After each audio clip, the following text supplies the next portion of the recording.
அன்பு நான்குரோமின் உள்ளங்களே, அன்பு காட்டி வெல்வாய், கருணை காட்டி வெல்வாய், இரக்கம் காட்டி வெல்வாய். புதர்பெருமான் அடியனுக்கு இங்கு நேரிலே உபதேசித்த உபதேசத்தையே தமபத பாடங்களாக நான் உங்களுக்கு எடுத்துக்கொண்டு வருகிறேன். நிர்வாண பேறு என்பது புதர்பெருமான் காட்டுகின்ற உயரிய இலக்கு. அது நிர்வாணை பெற்று அடைந்தவன் நிர்வாண நாடு என்கின்ற அந்த உயரிய உலகத்தில் அல்லது ஆகாயத்திற்கு ஆகாயமான அந்த வேறு ஆகாயத்தில் அவன் அழியாமல் வாழ்கிறான் என்று அவர் சொல்லுகிறார். அதை நிரூபிக்கும் விதமாகத்தான் எனக்கு இந்த பிரிவிலே அந்த நிர்வாண நாடு என்கின்ற அந்த வெளிக்குள் வெளிக்கடந்து என்று சித்தர்கள் சொல்கிறார்களவா, அதுபோல் ஆகாயத்திற்குள் வேறு ஆகாயம் அது. அதிலிருந்து வெளிப்பட்டு எனக்கு நேரடியாக உபதேசித்த உபதேசமே இது. அதனால் இதில் உண்மையிலேயே உபதேசித்தாரா இல்லைனா இவரா கற்பனையில் அப்படியே உபதேசம் பண்ணாமோ அப்படி பவனை பண்ணிட்டு அப்படியே வந்து அதெல்லாம் பாப்பாங்கிட்ட விட்டுருங்க.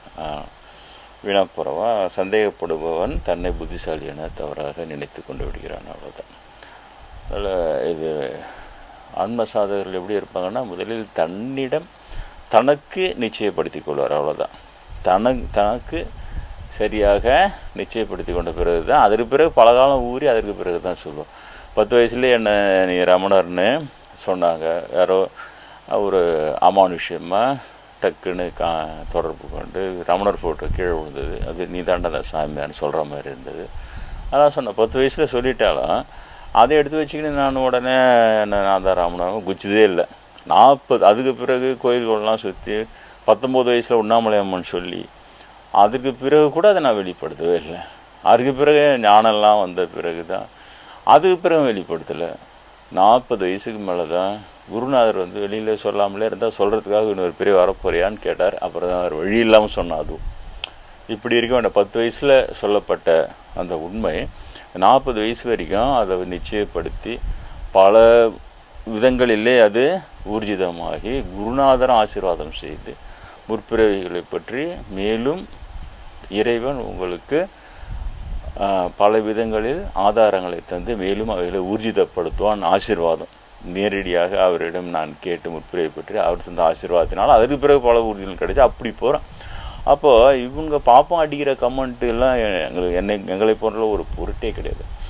மூட பிராமணன் அவன், திருமூலர் சொன்னதை போல் அவன் மூடபிராமன் அப்படி தான் இருப்பான். அதே பிராமண குலத்தை சேர்ந்த பிரம்மேந்திரன் ஏன் அப்படி இருக்கிறார்? ஏன்னா அவர் பிரம்மஞானி, அவ்வளோதான். 2 வித்தியாசம் இருக்குது. இவனுக்கு வேலையை ஒரு பிரம்மஞானி கையில் எடுத்து அதை ஜென்ரலைஸ் பண்ணி அவங்களுடைய பெருமையெல்லாம் தான் ஜாதிக்கு மாறணும்னு சொல்லி இந்த மூட பிராமணெல்லாம் நம்ம தலையெழுத்துக்கு வச்சு ஆடணும். அவங்களுடைய அழி போன விஷயத்தெல்லாம் நம்ம எடுத்துக்கணும். அது பேர் தான் விசுவாசம்லாம். இவன் கெட்டு போகணும். அந்த மாதிரியான தப்பான புரிதலினால கெட்டு போய் கிடக்குறான். அவன் வந்து பிரம்மஞானமோ ஒரு மண்ணு அடைஞ்சது கிடையாது. அதனால் அவருடைய கமெண்ட்டெல்லாம் பொருட்டே இல்லை. அதுவும் குருநாதன் நன்றி சொல்லணும், அவர் தான் சொல்லி வளர்த்தார். அவைகளெல்லாம் அபிப்பிராயங்கள்னு சொன்னார். கருத்துக்களுக்கும் அபிப்பிராய வித்தியாசம் சொன்னார். பிரம்மேந்திர மாதிரி யாரும் சொன்னதே கிடையாது. உண்மையாளர்களின் அபிப்பிராயங்கள் அனைத்தும் கருத்துக்களே, இறைவனை உணராதவர்களின் கருத்துக்கள் அனைத்துமே வெற்று அபிப்பிராயங்களே. சும்மா அச்சு தொல்லை, சும்மா 2 வரி தான் இருக்கும், அவ்வளோ பெரிய உண்மையை எடுத்து பேசும். அதனால் இதுக்காகலாம் ஒன்றும் அதுக்காக போய் ஒரு பாப்பான் வந்து நம்மளை அங்கீகரிக்கணும்னா ஒரு வாழ்நாள் ஃபுல்லாக வாழ்ந்து இவ்வளோ பெரிய உண்மைகளை அடைஞ்சு வந்து சொல்லுவாங்க. அதெல்லாம் எதுவுமே அவனுக்கு நினைப்ப அந்த மாதிரி உலகத்தில் பெரும்பான்மையான அப்படி இருப்பனால இவர் அப்படிதான், இவர் மட்டும்னா பெரிய இவன் மட்டும்னா இவருன்னு நானே சொல்லிடுறேன், இவன் மட்டும் பெரிய யோகியனாக இருக்க போகிறான் அப்படிங்கிற நினைப்பு உள்ளே உட்காந்துக்கின்னு அவங்களை பாவம் செய்ய வைக்கிறது. இன்றைய பாடமே அதுதான். புல்லறிவாளர்களான மூடர்கள் தாமே தமக்கு பகைவர் சொல்கிறார் புதர் பெருமான். அது இதுதான். ஏன்னா புல்லறிவாளர்களுக்கு தனது அறிவு புல்லறிவுன்னு தெரியவே தெரியாது. தெரிஞ்சிட்டான் அறிவார், அதுதான் அந்த இடத்துல. அதனால் அவன் ஏன் தானே தனக்கு பகைவன்? அவன் பாவங்களை தொடர்ந்து செய்து கொண்டே போவான். அதனால் அவன் கசப்பான கனிகளையே அறுவடை செய்வான். இவ்வளோதான். இது எவ்வளோ பெரிய விஷயம். இது வாழ்நாள் முழுக்க ஒரு மனிதன் இதை கை கொண்டு சிந்தித்து தன்னை சரிப்படுத்தி கொள்ள வேண்டிய பாடம் எக்கச்சக்கமான. இதெல்லாம் பொக்கிஷன், என்னை போனதெல்லாம் பொக்கிஷன். இதெல்லாம் இது வேற என்னென்னமோ நடக்குது, அவ்வளோதான். ஆன்மீகன்ற பேரில், சமயன்ற பேரில் வேற என்னென்னமோ நடக்குது. அந்த அந்த கோர் ட்ரூத் அது அது தவிர மீதி எல்லாம் நடக்குது. அதுதான் அதுலேயே பிரபல்யம், அதுலேயே குரு பெரியவா அவரை இது பண்ணி இவரை பண்ணிக்கவா, அதில் பிராமணெல்லாம் அது ரொம்ப அநியாயம். இது ஹரே ராம ஹரே கிருஷ்ணான்றான், ராமரும் நான் பிராமின் கிருஷ்ணரும் நான் பிராமின். அது உடனே ஜனங்களை எல்லாம் கூட்டி அந்த மயக்கத்தை வச்சு அதுக்கப்புறம் எல்லாம் நான் பிராமின் மண்டையிலையும் நீ எல்லாம் நாயின்னு ஒட்டினான் பாரு அந்த அந்த சாபகம், அவன் தான் பார்ப்பான். பத்தியா இப்போ பாரு புலிவாலை பிடிச்ச மாதிரி இவங்களால அதில் அந்த அமைப்பில் இருக்கவும் முடியாது, விட்டுட்டு வரவும் முடியாது. இதுதான் பிராமண சிவம். அதனால தான் டோட்டலாக பிராமணை நம்பி போவாதீர்கள். டோட்டலாக ஏன் பிராமணனை ஒதுக்க சொல்கிறோன்னா அப்படி தான் அவன் அரசியல்வாதி சோவாக இருந்தாலும் சரி, இந்த மாதிரி ஹரே ராம கிருஷ்ணன் இருந்தாலும் சரி, வேலையே இதுதான். அவனுக்கு முதல்லையே உண்மையை சொல்லிலாம் பண்ண முடியும். எதுக்கு வீணா சொல்லுவானே அப்படின்ட்டு அப்படியே வச்சுக்கின்னு நல்ல கும்பல் கூட்டினோடனே அந்த விசுவாசமாக அவன்கிட்ட வரானுங்கள்ல, அவனுக்கு முடிஞ்சில் கறியை பிடிச்சி அமைச்சிடுவான். கடவுள் வந்து நான் பிராமின, சுத்திரர்கள் நான் பிராமின் எல்லாம் அவங்களுக்கு தெரியும். சும்மனாங்காட்டியும் உன்னை ஏமாத்துறதுக்கு நீ சத்திரியா, நீ உன்னை சொல்லலை, நீ பைஷா, நீ உன்னை சொல்ல. அவனுள்ள பேசும்போது நான் பிராமின் எல்லாருமே சூத்திரம் தான் பேசுவான், அது அவங்களுக்கு நல்லா தெரியும். அப்போ சூத்திரர்கள்னால் நான் பிராமின் எல்லாமே நாய்ங்க, அவங்கள மேய்க்கிறதுக்கு எஜமானங்களா பிராமண பட்சம் சொல்கிறாங்க. எவ்வளோ பெரிய அறிவட்டம் முண்டை கலப்பி இருப்பான் பரவான். ஏன்னா ராமா கிருஷ்ணான்னு அதில் இழுக்கிறான் அவன். ராமரும் நான் பிராமின்னு கிருஷ்ணரும் நான் பிராமின்னு. இப்போ அவங்கள என்ன சொல்கிறான் இவன் மறைமுகமாக கவலையப்பட மாட்டான். ஏன்னா மக்கள் வந்து அதனால தான் புத்தர் பெருமான் அதை கண்டிச்சார். பக்தி என்பது கடவுளையும் காட்டும் உன்னை முட்டாளாக ஆக்குன்ட்டார். ஏன்னா இதுதான் இவன் முட்டாளாகிறதுக்கு பிராமணன் உட்காந்துருக்கும். உட்காந்து கேள்வி கேட்கப்படாது, அவ்வளோ எதுக்கு கேட்குற, அவ்வளோ கேட்கக்கூடாது அப்படின்ட்டு ஒரு அமுக்கமுக்கு நீ நாய் தான், நீ ஒத்துக்கணும், அவ்வளோதான். நம்மளை நீ அவ்வளோ ஒத்துக்க சொல்லியே, உங்களை நாயின்னு சொல்லி எங்களை விதமான சொல்லிக்கிறேன். இதே மாதிரியே இருக்கும். நபத்தமான வாதன்ற பேரில் இப்படியே இருக்கும். அப்போது நீங்கள் வந்து இன்றைக்கி ஒரு பிராமணன் பதிவு போடுறான், உலகமே பிராமணர்களை வெறுக்கிறதுன்னு போடுறான், உலகமே எங்களை ஒழித்து கட்ட பார்க்கிறதுன்னு போகிறான். ஏன்பா, ஏன் உலகமே செட்டியாருங்களை ஒழித்து கட்ட பார்க்கிறது, இல்லை உலகமே வேறு யாராவது ரெடியாக அந்த மாதிரிலாம் யாருமே அந்த ஜாதி ஏன் பிராமண மொட்டை ஏன்ப்பா அந்த மாதிரி சொல்கிறது, ஏன் பிராமண மொட்டை இவ்வளோ இருக்கிறாங்கன்னா இதுதான் புல்லறிவை வந்து அவர்கள் அதை வைத்து பாவம் சேர்ப்பார்கள். நீ பாரு என்னைக்கு இருந்தாலும் இது என்னடா இது இந்த மாதிரி ஒரு அமைப்பு பெருசாகிக்கினே போகுது, இவ்வளோ பெரிய தடி புஸ்தகம் கீதை புஸ்தகம்லாம். அப்புறம் பார்த்தா அவரோட சொற்பொழிவை போடுறாங்க சமூக வலைதளில். அவர் சொல்கிறார் நான் பிராமணன்லாம் நாய்ங்க அவங்கள வந்து மேய்க்கிறதுக்காக தான் பிராமணனை படைச்சிரு எஜமானர்கள்னு சொல்கிறோம், பளிச்சியாக சொல்கிறான். அது தெரிஞ்சதுக்கு அப்புறமா இன்னைக்கு இப்போவும் ஏன் அதில் இருக்கிறானுங்கன்ட்டே தெரியல. நான் பிராமணிங்க ஏன் அதில் இருக்கிறானுங்கன்னே தெரியல. ஒருத்தனாவது திருப்பி கேட்டுருப்போனா அப்படின்னா ராமர் கிருஷ்ணர் நான் பிராமணன் ஆச்சு, அவங்களாம் யாரும் கேட்டிருப்போனா ஒன்றுமே இல்லை, அவுட்டு, எல்லாமே காலி, ஒன்றுமே சிம்பிள். சமய அமைப்புன்ற பேரில் கியோ முறையானே சத்தம் கூத்து டபரா சுத்தம் அவ்வளோ தவிர மாணிக்கவாசகர் தான் நன்றி சொல். அவர் ஒரே வரியில் சொன்னார், கீதங்கள் பாடுதல் ஆடுதல் அல்லால் கேட்டறியோ முனை கண்டறிவாரேனார். எங்கே இருப்பார் தமிழ், ஏன் தமிழ் அழிக்க விதை போட்டு போனார் தெரியுதா காஞ்சி பிரிவரே. ஆழ்ந்த உண்மைகளை சொல்லி கொடுத்தது தமிழர்களுக்கு, ஆழ்ந்த உண்மைகளை டக்குனு இதாண்டா உண்மைன்னு சொல்லி கொடுத்தது தமிழர்களுக்கு. அது தமிழ் சொல்லி கொடுத்துருப்பார். அந்த நான் ஆவதும் காட்டி வந்தாண்டா என்னார். அவர் அந்த நேரம் ஆவதுன்னு சொன்னார், பிறப்பதுன்னு சொல்லலை. அதே போல் அவர் கீதங்கள் பாடுதல் ஆடுதலெல்லாம் கேட்டறிய உன்னை கண்டறிவோம், உன்னை கண்டறிவரை கேட்டு அறியுங்கள் மக்களேன்னு அர்த்தம்.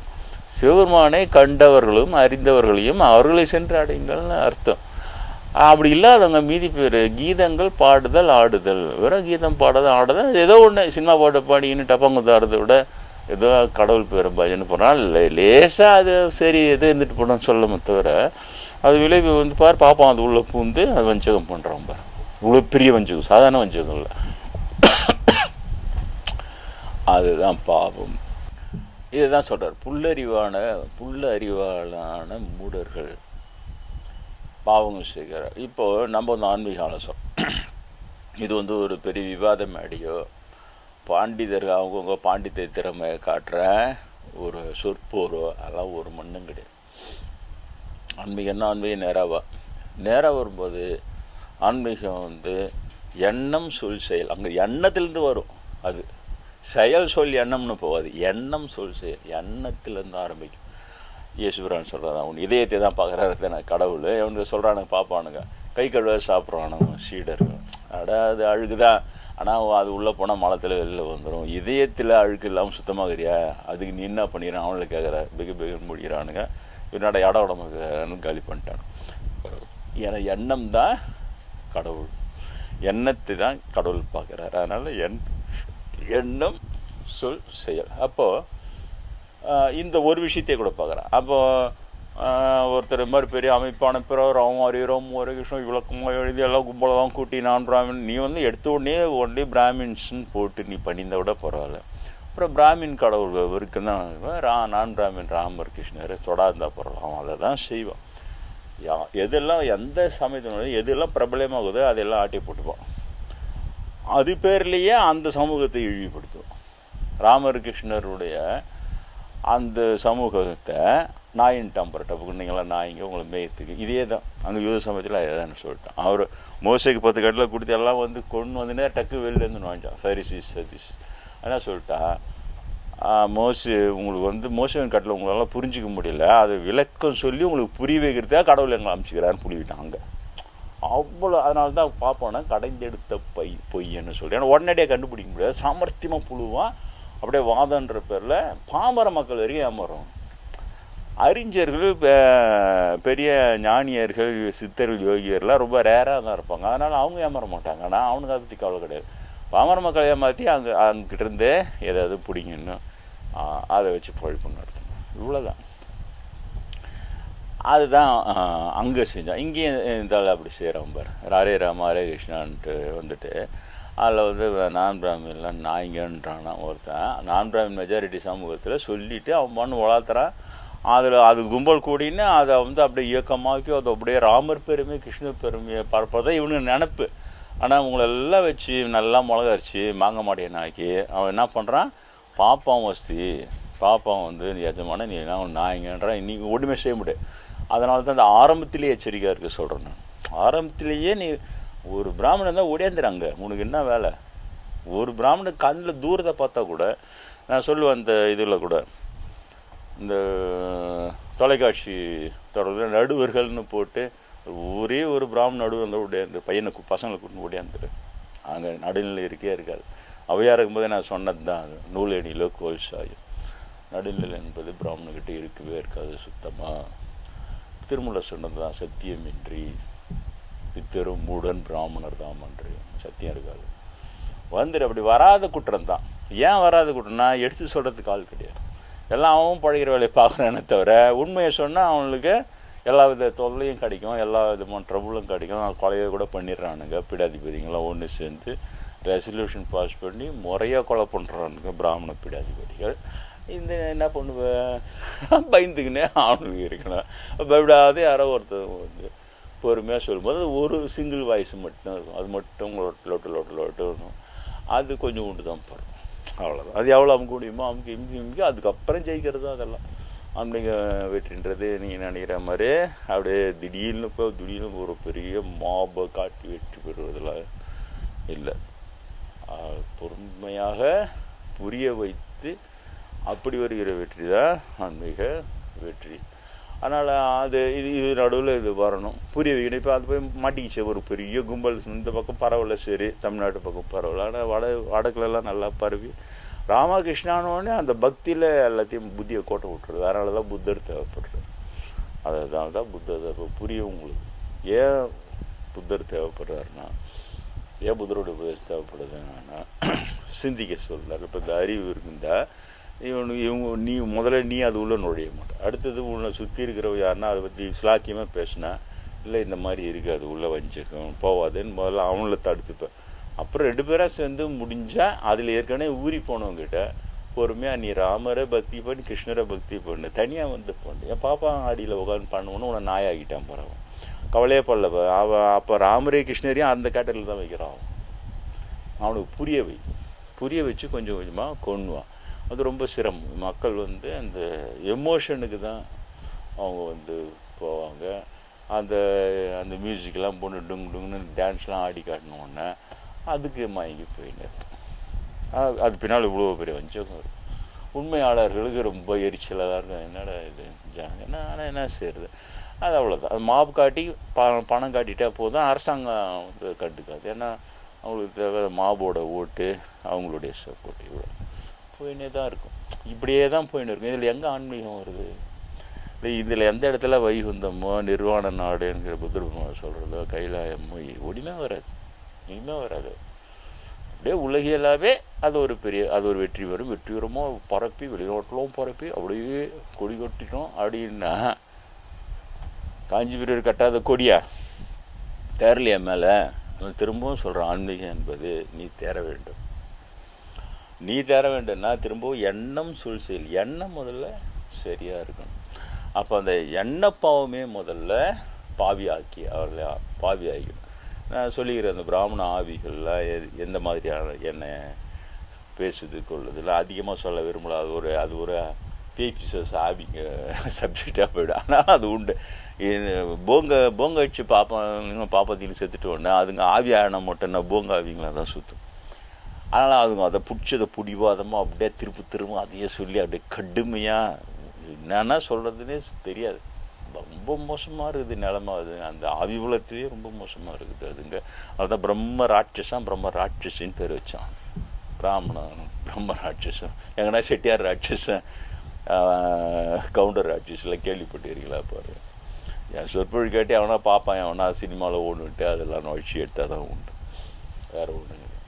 அதனால் இது அவ்வளோ கடுமையான இது. அதனால் நான் சொல்கிற இந்த உபதேசங்களும் இந்த உண்மைகளும் உங்களுக்கு இந்த பிறவிக்கு உலகியலுக்காக மாத்திரம் சொல்ல, இறந்த பிறகு வாழ்கின்ற அந்த ஆவி உலக வாழ்க்கை இல்லைன்ற ஆன்மா பெற்ற பெரிய ஆன்மா வாழ்க்கைன்னு வந்துச்சுன்னா அதெல்லாம் ரொம்ப நாள் வாழ்கின்ற வாழ்க்கை.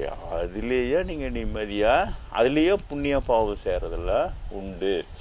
அதனால் அது உண்மை. அது நான் கூட ஆச்சரியமாக இருந்தது. யாக முனிவர் அதை பேசுகிறார், அந்த உயிர்கள் எரிக்கப்படுகின்றன, பாவ உயிர்கள் எரிக்கப்படுகின்றன. உண்மைதான், அது நான் பார்த்தேன், நானே பார்த்துருக்குறேன். அது மாதிரி பிராமண ஆவிகள் சில வந்து ஒவ்வொரு பாவம் கடுமையாக நாயேன்றது ஒரு யோகிய நாயேன்னா அதோட பெரிய பாவம் எதுவுமே இல்லை. அது சில உயிர்களை ஆன் த ஸ்பாட்டை எரியிறதை பார்த்துருக்குறேன் நான், எரிஞ்சு சாம்பல் ஆகிறதெல்லாம். அதையும் சொல்ல விரும்பலை நான், ஆனால் உண்மை. அப்போது உங்களுக்கு எது நன்மை அளிக்கும்னா, சரியாக வாழ்ந்தால் இந்த உலகத்தில் நன்மை அளிக்கும், செத்த பிறகு வாழ்கிற ஆவி உலகம் ஆன்ம உலகத்தில் நன்மை. அதுக்காக தான் நான் சொல்கிறேன். அப்படி இல்லைன்னு சொன்னால் உண்மையாளர்களை போட்டு தொல்லை பண்ணுறதுன்றது சிந்தனை தொல்லை என்பது மிகப்பெரிய பாவம். அதை செய்கிறார்கள் பிராமணர்கள். அதுதான் பிராமணரை பற்றி ஏன் எச்சரிக்கை தொடர்ந்து கொடுக்குறோன்னா, அவங்க பின்னால் போனால் நம்ம ஆளுங்களாம் அப்படி தான் வாழ்ந்தான், வேறு வழி கிடையாது. அவன் ஒன்றுமே இருக்காது, கடவுளே தெரிந்தே இருக்க மாட்டான். ஆனால் இதுதான் கடவுள் ஒரு கொள்கை வரையறுத்து அதை மேலே திரிச்சு அதுதான் அப்படின்னு ஏற்றுக்கணும் நீ அப்படின்பா. அப்போ அந்த ஏற்கனவே அவன் அதே மாதிரி பண்ணி விளையாடி குடிச்சவராகின அந்த சமயத்தை எதிரி சமயமாக மாற்றிடுவான். அவனை அடி அவன் மேலே கழுவு அடி. இவனுங்களை பிராமண தீமையை பற்றி விளக்க சொன்ன சப்ஜெக்ட் காணாமல் போயிடும். ஆனால் வேறு வழி கிடையாது. இந்த புல்லறிவான மூடர்கள்ன்றதுக்கு இவங்க தான் சரியான உதாரணம். உங்களுக்கு ஆச்சரியம் இல்லை, அவங்க தான் அறிவாளின்றாங்க, அவங்க தான் கருவறம், அவங்க அப்படியா பெரியவா பெரிய திறமைன்றாங்க, எல்லாமே லௌகீகம்ன்றாங்களே. அதுக்கு ஆன்மீகம் கிடையாது. இது ஆன்மீகன்றது நேரடியே உண்மைகள், உயர்ந்த உண்மைகள். அதுக்கு இவங்க கிட்ட கூட போக முடியாது. அந்த அளவுக்கு அவங்க பாவிங்கள்ன்றதே அவங்களுக்கே தெரியாது. பாதி பேருக்கு தெரியும். ஒன்றுட்டு இப்படிலாம் பண்ணால் தான் பிழைக்க முடியும், நம்ம முன்னோர்கள்லாம் நம்ம பிழைக்கிறதுக்கு இதெல்லாம் பண்ணி வச்சுருக்காங்க, நம்ம ஒன்றுட்டு இப்படிலாம் செய்யணும். ஒன்றுட்டே செய்வான். நிறைய பிரபலமான நான் பிராமணெல்லாம் பேசும்போது அவன் பிராமணர்கள்ட்டு மற்றவன் நினச்சிக்கிற மாதிரி பேசுவான். என்கிட்ட காந்தி பிராமின்னு, விவேகானந்தர் பிராமின்லாம் போட்டு பொய் புசுக்குங்க என்கிட்டயே போட்டு எல்லாம் இருக்குதுங்க. இதில் பதிவுல எல்லாம் பார்க்கும்போதே தெரியுது, எங்களுக்கு தெரியும். இதுங்களுக்கு ஒன்றுட்டு அப்படியே பரப்புறது, அதை குழப்பி விட்டுறது. அது வால்மீகி பிராமின்னு விட்டுறது. அதுக்கப்புறம் இப்போ கண்டுபிடிச்சா ஒரு ஷெட்யூல் ட்ரைபல் கேஸ்ட்டுன்னு சொல்லிட்டு என்ன நாட்டுழியம் 1-2 இருந்தால் பரவாயில்ல, எல்லாத்தையும் சொல்லலாம். கொஞ்சம் நெஞ்ச நாட்டுழியமாக அது சூதரவாகம் அதெல்லாம் சுபஸ்கர்தம் ஓதனா அது காதல உழப்போ போவோம் அப்படின்னு சொல்கிறது. அதை வச்சு திருமழிசை ஆழ்வாரி அவமானப்படுத்தி காட்டுறது.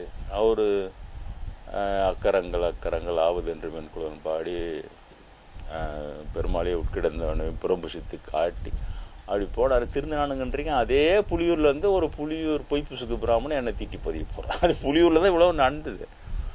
ஒன்றுமே இவங்களால திருத்தமாக முடியாது. அதனால் பல முறை சொல்லிட்டேன், பிராமணில் திருத்தறது என் வேலை இல்லை. எனக்கு அதில் ஆர்வம். ஏன்னா இந்த பொறுத்தவரை அவங்களால திருத்த முடியாது. திருத்தணும் போனால் நம்ம மடையன் ஆகிடும். அப்போ ஏன் இவ்வளோ சொல்கிறேன்னா, நான் பிராமின் கும்பல் அந்த பிராமணை ஏமாத்துறது யாருன்னா நான் பிராமின் கும்பல் ஏமாத்து. நான் பிராமின் கும்பல் விழிப்படைய வேண்டும். நான் சொல்ல வந்ததே பெரிய விழிப்புக்கு சொல்ல வந்தேன். நிர்வாண நாட்டிலே நிர்வாண பேரில் இருக்கிற புத்தரை நேரிலே சந்தித்து அவருடைய உபதேசம் பெறுவதுன்றது சாதாரண விஷயமே இல்லை, ரொம்ப பெரிய விஷயம். அந்த புத்த சமயத்தில் இருக்கிறவங்களுக்கே தெரியும், சாதாரண விஷயமே கிடையாது. அவ்வளோ பெரிய விஷயம் ஜெயிச்சு வந்திருக்கிறேன் நான். அதை நோக்கிய பயணத்தை அதுக்கான வழிகளை நான் காட்டினே வரும்போது இந்த பிராமண தடைன்றது தான் பெரிய தடையாக இருக்குது. சிந்தனை தடை, அந்த வார்த்தை தடை, அந்த அர்த்த தடை எல்லாமே தப்பா மாற்றி கீத்தி உருட்டு பரட்டி செம்ம கேம் ஆடி வச்சுக்கிறானுங்க. கடைசியில் தம்ம பார்த்து சொல்லிவிட்டானுங்க, நீ செய்த செயல்களின் விளைவும் தப்பிக்கவே முடியாதுன்றார் முத பாடமே. மாட்டு வண்டியின் சாக்காரம் பின்தொடர்வதை போல நிழல் உன்னை பின்தொடர்வது போல அதன் பலன் உன்னை வந்து அடைந்தே தீரும். இதிலிருந்து ஓடி ஒளிந்து தப்பித்துக் கொள்வர் ஒரு இடம் கூட இல்லைன்னு உறுதி சொல்லி ஆரம்பிக்கிற தமிழ் பாடத்தில் கடைசியாக முடியும் போது என்ன சொல்லிவிட்டானுங்க, ஒரு பிராமணன் அவன் பெற்ற தாய் தந்தையை கொலை பண்ணாலும் அவனுக்கு பாவம் சேராது முஷ்டம் பார். இவன் சரி உள்ள நுழைச்ச குற்றம் தானே. அதனால் திரும்பவும் சொல்கிறேன், புத்த சமயத்தை அழிந்ததற்கு முக்கியமான காரணம் அன்றைக்கி நான் சொன்னேன், சமண சமயம் அழிந்ததற்கு முக்கியமான காரணம் சமணர்கள் பிராமணர்களை பற்றி எச்சரிக்கை இல்லாமல் அவர்களை உள்ளே நுழைய விட்டது தான் இப்பவும் சொல்கிறேன். புத்த சமயம் இந்தியாவில் அழிந்ததற்கு முக்கிய காரணம், முதல் மூல காரணம் பிராமணர்களை அதில் நுழைய விட்டது. உடனே அந்த சாஸ்திரத்தை கரெக்ட் பண்ணிடும். ஏன்னா எங்கே போனாலும் எங்கே இருந்தாலும் அங்கே தான் வருவாங்க, ரெஃபரன்ஸுன்னு தெரியும். ஆனால் அந்த இடத்துல கரெக்ட் பண்ணிவிடுவோம், துணிச்சலாக செய்வோம். மீதி பேர்லாம் செய்ய மாட்டோம், பயப்படுவோம். மீதி பேர்லாம் பாவமாச்சுன்னு பாவத்தை துணிச்சலாக செய்கிறோம். பிராமணன் துணிச்சலாக செய்வோம். பின்னால் வர பிராமணன் நம்ம நன்மைக்காக நம்மளால் இப்படி கொண்டு இருக்கோம், அதெல்லாம் ஒன்றும் பெருசாக எடுத்துக்கப்படாது அப்படின்ட்டு அப்படியே உப்பேத்தி தூக்கின்னு போவோம். அது புஸ்தகம் போடுறது விலக சொல்கிறதும் அப்படி. இப்போ அந்த மாதிரி அப்புறம் வர்ணாசிரம தர்மம் சொருவணும் பாரு கீதையில். இங்கே வந்து உடனே கீதையில் கிருஷ்ணவேலை சொருவணும், 4 ஜாதி 4 பட்சம் பிராமணன் தான் வசதிக்காது சொல்லிட்டு உடனே அது புசகசமாக போட்டு பிரிவா கிரிவா எல்லாம் விளக்கம் சொல்லு. இதுதான் நாசமே. அதனால தான் சொல்கிறேன். அதனால் இதுக்காக சொல்ல வேண்டியதாக இருக்குது, வேறு வழியே கிடையாது. இதுக்காக சொல்கிறது அதே பிராமண ஜாதியில் பிறந்த பிரம்மேந்திரரே வர்ணம் எல்லாம் ஆசிரமம் தர்மம் எல்லாம் யார் கேட்டான்? அவர் கூட ஆமாரின்னு அவர்கிட்ட ஆசீர்வாதம் வாங்கினா அந்த பக்கம் காஞ்சி மரத்துக்கு போய் ஜாலரா அடிச்சு அதை பண்ணணும் தான் இருக்குது. அந்த பிராமண கூட்டம் அவர் கூட சுற்றி இருந்த கூட்டம் அவர் இது எப்போ கண்டுபிடிச்சான்னு தெரில. நான் போகிற நேரம் கரெக்டாக கண்டுபிடிச்சிருக்கிறாரு. இவனுக்கு சுத்தமாக போய் புசுக்கிறம்ப கூட டான்ஸ் ஆடின்னு அங்கே கை கொடுக்குறவனு தெரிஞ்சுன்னு என்ன வளர்க்கும் சுத்தமாக அவனுக்கு அவருடைய தொடர்பு இல்லாமல் தூரம் வச்சு வளர்த்தார். அப்படியே அவங்க நடுவிலே தான் வளர்த்தாரு. ஆனால் அவங்ககிட்ட பேசக்கூடாது பழகக்கூடாதுன்னு சொல்லி அவ்வளோ கடுமையாக்கி வளர்த்தார் சாமி. அதவங்களே தேர்றேன். இன்னைக்கு அவருக்கு நான் நன்றி நினைக்கிறேன். சுவாமி கிட்டே இப்படி வளர்த்து நம்மளும் கெட்டு போயிருப்போம் சொல்லிட்டு. பிராமணுக்கு கெடுதி அவ்வளோ பெரிய கெடுதி.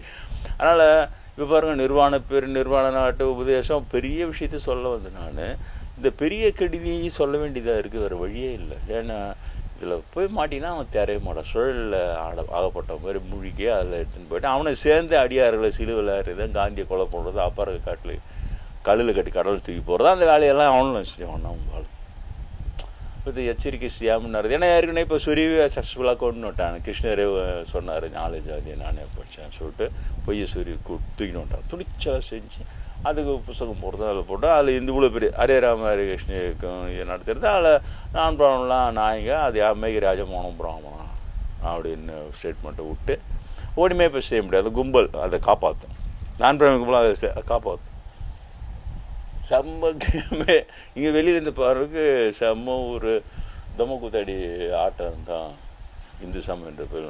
இப்போ அதை பற்றி உங்களுக்கு சொல்கிறது, நிர்வாண நாடு இருக்கிறது, நிர்வாண பேர் இருக்கிறது, புதர் இன்னும் இருக்கிறார். நான் என் அடியனை சந்தித்து இந்த உபதேசங்களை செய்தார், உண்மைதான், இதை நான் உங்களுக்கு சொல்கிறேன். சரி, இதெல்லாம் யார் சொல்கிறது? இதை பற்றி எச்சரிக்கையே இல்லாமல் பண்ணால் பார்ப்போம். ஆமாம் அப்படிதான் தாசர் உபதேசம் தான் பண்ணார். ஆமாம் அறி தலையாடினா உள்ள நுழையும் நுழைஞ்சு அதுக்கப்புறம் நாசம் பண்ணான்னா அந்த நாசந்து பெரிய பிராமண நாசம் பண்ணி அதை அழிஞ்சு தானே ஜனங்களை தவிர அந்த பிராமண நாசத்திலிருந்து ஜனங்களை மீட்டு எடுத்தவங்க யாருமே கிடையாது.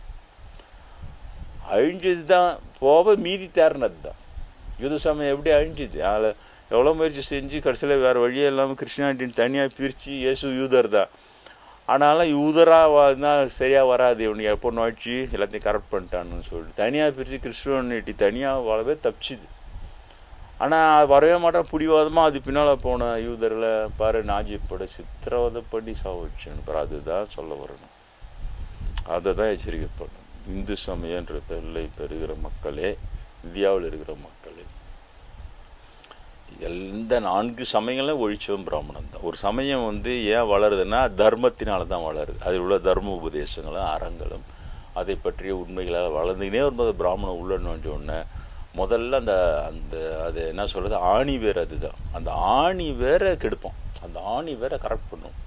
தான் குருமாரில் நிறுவி மெதுவாக உள்ள நோய்ச்சி ஆணி வேரை கரெக்ட் பண்ணும். அவ்வளோதான். ஆணி வேர் செத்துட்ட மரம் அதுக்கு பிறகு அது உயிரோட வாழாது. அதை போல தான் அழிஞ்சது தான் இந்த சமயம். ஆணி வேரை சாவடித்த பரிசேய சதிசேய பிராமணர்கள் அங்கே அந்த பேரில் இருந்து சாவடிச்சு தான் யூத சமயத்தை ஒழிச்சாங்க. அங்கேருந்து இயேசு கொலை பண்ணிட்டு அடுத்து 70 வருஷத்தில் இங்கே ஓடியாந்து இங்கே நுழைஞ்சி சமண பௌத்த ஆணி வேறன்னா இப்போ சொன்ன பற்றியா பௌத்த சமயத்தில் அந்த நீ செய்த செயல் விளைவு உன்னை அடைந்து தீரும்னா அவனுக்கு அச்சம் வரும், மாரல் ஃபியர் வரணும். வந்த மனசாட்சி உறுத்தினாதான் ஒரு மனிதன் திருந்துவான். அதை அடிச்சு நொறுகிறான் பாரு. பிராமணனுக்கு மனசாட்சி வேலை செய்யக்கூடாது. இயேசுபிரான் கூட சொன்னார் ஒரு முறை, நீ பிராமணர் திருந்த முடியாமல் இருப்பான காரணத்தை சொல்லுன்னு சொன்னார். இதுதான் நீ மனசாட்சி உறுத்த விடணும் அந்த இடத்துல. அதுக்கு பதிலாக பிராமணனும் விட்டு கொடுக்கக்கூடாது அப்படின்னு சரி அட்டுழிதெல்லாம் தாக்கு பிடிக்குது. அதுக்கு ஒரு விளக்கம் சொல்கிறோம். அப்படிதான் இப்படிதான்னா திருந்தறதுன்னு வாய்ப்பே கிடையாது. அப்போ அடுத்த வாரம் என்ன சொல்கிறான், அப்படி தானே சாஸ்திரத்துலேயே எழுதிடு, அப்படி இவங்களெல்லாம் வச்சு அங்கீகாரம் பண்ணிக்கோ. அப்போ பாரு ஒரு பாப்பான், அப்போ அவங்க அப்பா அம்மாவை வயசான காலத்தில் இதுங்களுக்கு எதுக்கிட்ட சோறு போட்டுவானு சொல்லி பொன்னாடி பச்சு கட்டி எத்தினி பாப்பான் எத்தினி அவங்க அப்பா அம்மா சாவடிச்சானா யார் கண்டான்? அவன் கையால் யாகம் பண்ணிக்கிறது அது பண்ணிட்டு வீடு கொடுத்தன முடியாது, கல்யாணம் பண்ணி உருப்பிடுமா? அது ஏன் செழிப்பாக இருந்து இந்தியா ஏன் இவ்வளோ பிராமணன் வந்ததுக்கப்புறம் ஏன் வறுமை கோட்டு கீழே போன நாடாக மாறிச்சுன்னு தெரியாது அவங்களுக்கு? கொஞ்சம் கூட கண்டுபிடிக்க முடியாதா? இவ்வளோ சாமி பூதம் கோயிலுங்க இங்கே, கொஞ்சம் கூட யோசிக்க மாட்டிங்களா? இவ்வளோ பேர் விலகம் சொல்லிட்டாங்க. திருமூலர்லேருந்து எல்லாம் சொல்லிட்டார். பாப்பனன் கருவூரில் விடாதன்னு சொன்னார். ஏன்ப்பா விட்றீங்க? இவ்வளோ பேர் விலகம் சொல்கிறாங்க, இவ்வளோ எடுத்து சொல்கிறாங்க. அப்போ அவங்கள அவங்களுக்கு கேமுக்கு அப்படியே தோத்து போய் அவங்கள திரும்ப தூக்கி முக்கியமான இடத்துலலாம் வச்சு சுத்தமாக நாசமாகும். அதனால தான் அதிகமாக எச்சரிக்கை செய்ய வேண்டியதாக இருக்குது. அதனால் பிராமணர்கள் மூடர்கள், புல்லறிவான மூடர்கள் எண்ணத்தினால் பாவம் செய்து முதலில் அப்படியே சிச்சிட்டு அதுவே பாவம். அப்புறமே நல்லா விளக்குறாரு. ஒரு சரியான ஞானியை தவறானவன்னு எண்ணத்தினால் எண்ணினாலே கூட பாவம் சுல் என்று தோஷம் ஆன்மாவை சுட்டு விடும் எச்சரிக்கைன்னு சொல்கிறார் பிரம்மேந்திரர் கொடுத்த ஸ்டேட்மெண்ட்டு. ஏன் அதை போய் அவன் போய் கவலைப்பட போகிறான்? அவங்களுக்கு திருத்தணுன்ற எண்ணமே கிடையாது இல்லையா? அதனால் அந்த எண்ணெய் போதை நிறைய செய்து கொண்டே போகிறார் பிராமணர். அப்போ அவங்க பின்னால் போகிற கூட்டம், நான் சொல்கிறேன், எப்படிப்பட்ட கிராமத்து பொம்பளையும் சரி, ரொம்ப கெட்டுப்போன பொம்பளையாக கூட இருக்கட்டும், நான் பிராமின் கம்யூனிட்டியில் ஒரு யோகியை பார்த்து டேயின்னு சொல்லுமா, காட்டு பார்ப்போம். நீ ஒரே ஒரு பெண்ணை காட்டு பார்ப்போம். ஒரு யோகியை பார்த்து டேயின்றது நாயின்றது பிராமண பெண்கள் மட்டும்தான் செய்கிறாங்க. பிராமண பெண் மட்டும் துணிச்சலாக செய்கிறாங்க. ஏன்னா அந்தளவு ஸ்ட்ராங்காக நம்ம தான் கரெக்டாக அவன் தான் தப்பு. அதுவும் ஸ்ட்ராங்காக. அப்போ அவங்களுக்கு எங்கே ஆன்சர் கிடைக்கும்? அங்கே அது எங்கே ஆன்சர் தப்புன்னு எங்கே ஆன்சர் கிடைக்கும்? அப்படியே 4 பேர் கூடி போது இன்னொரு நீ பண்ணுறது கரெக்டு தான், நீ சொன்னப்போ கரெக்டு தான் அப்படின்னு இவனே பாப்பானே மனுஷங்களே சொல்லி கரெக்டுன்னு சொல்லிட்டா கரெக்டாக போயிடுமா அது? அப்புறம் எதுக்கு மாரல் கவர்மெண்ட் இருக்குது? அது அப்போ தான் புரியுது எனக்கு, ஏன்டா மாரல் கவர்மெண்ட் இருக்குது, இறை அரசு ஏன் இருக்குது? இதை கேட்குறதா இவங்களா நீங்களா ரொம்ப கோடி சரி தப்புன்னு முடிவு பண்ணிக்கலடா தம்பி, மாரல் கவர்மெண்ட் இருக்குது. அப்போ அதை அடிக்கும்போது பாரு, நான் அடிக்கடி சொல்லுவேன், கடலையே பிரித்து வழிவிட்டு காப்பாற்றின அந்த யூத சமய கடவுள் நாஜிப்பட சித்திரவதை பண்ணி உயிரோடு போட்டு கொளுத்தி நிர்வாணமாக்கி ஓட விட்டு கம்முன்னு இருந்தது. ஒருத்தரோட காப்பாற்றல. ஏன் இதுதான் சொல்லுவோம். அந்த அந்த இவன்களாக கும்ப கூடி சொல்லிக்கிறது கிடையாது. அப்படி தான் சொல்லி போனுங்க. அவங்கள மாற்றவே முடியாது. ஒருத்தர் இயல்பு அவங்க ரத்தத்தில் டிஎன்ஏல ஊறி போச்சு. அவங்கள திருத்த முடியாது. பிராமணன்னா இப்படி தான் இருப்பான். பித்தரும் மூடம் சத்தியம் இருக்காது, தனி விடயம் இருக்காது, ஒத்த விடயம் இன்றி விட்டோரும் உணர்வும் இன்றி பக்தியும் இன்றி பரவன் உண்மையும் இன்றி இருப்பான்ட்டு சொல்லிட்டாரு திருமூலர். அவ்வளோதான். அப்போ அவனுடைய இயல்பு அது. அவன் அப்படி தான் இருப்பான். அப்போது நான் என்ன சொல்கிறது, உண்மைகளையும் தெரிந்து கொள்ள. ஏன்னா குருநாதர் கட்டையில் உண்மையை தெரிந்து கொள்ளாமல் புத்தகத்திலிருந்து மட்டுமே பேசாத. அது எல்லாரும் தான் பேசுகிறா, நீ அதேமாதிரி பேசாத. அனுபவத்திலிருந்து பேசு, அவ்வளோதான். அனுபவத்திலிருந்து தெரிந்து கொள்ளாதவரை அதை பற்றி பேசாத. தெரிந்த அனுபவத்தில் மட்டும் பேசினேன். அதனால் நான் புத்தரிடம் பெற்ற உபதேசத்தை அதில் உள்ள உண்மைகளையும் உங்ககிட்ட சொல்லணும். அதே நேரத்தில் இப்படி ஒரு கரெக்ட் படுபாவிங்க கூட்டம் இருக்குது. அவங்க என்னன்னா துணிச்சலாக செஞ்சு அதுதான் கடவுள் தான் ஆன்மீகம் அப்படின்னு சொல்லிட்டு சாதிச்சு திசை திருப்பி பாவம் இதில் எடுத்துன்னு போனால் அப்போ அதனுடைய விளைவு என்னன்றதுக்காக தான் இந்த யுத்த சமயம் அடிச்சது, நாஜி படை எழுந்தது, கடலை பிரிச்சு காப்பாது, கடவுள் கம்முன்னு இருந்தது. எல்லாத்தையும் உங்களுக்கு சொல்ல வேண்டியதாக இருக்குது. வேறு என்னதை சொல்கிறீங்க? என்ன வேறு என்னதான் சொல்கிறீங்க? யார் எச்சரிக்கையாக இருக்கணும்? நீங்கள் தான் எச்சரிக்கையாக இருக்கணும். அதனால் இந்த மூடர்கள், புல்லறிவான மூடர்கள் பாவம் செய்கிறார்கள்.